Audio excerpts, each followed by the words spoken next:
खजूर खाना है दुआ के बाद, पानी पीना है। महसूस ही नहीं हुआ कि मैं आज रोजा थी, इतनी ताकत और उतनी ही। अस्सलाम वालेकुम।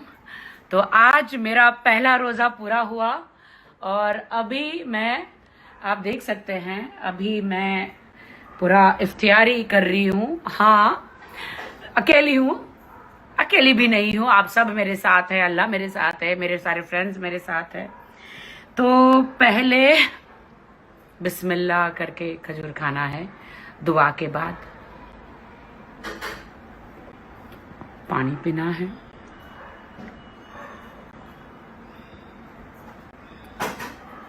ओह, आप यकीन माने मुझे बिल्कुल भी महसूस ही नहीं हुआ कि मैं आज रोजा थी, इतनी ताकत और उतनी ही खुदा ने मुझे इतना मतलब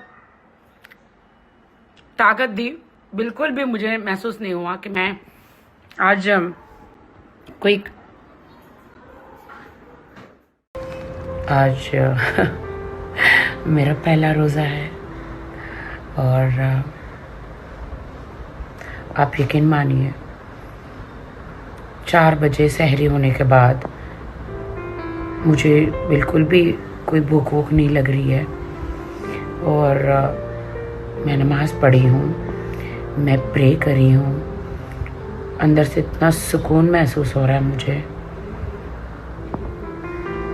और सीख रही हूँ अभी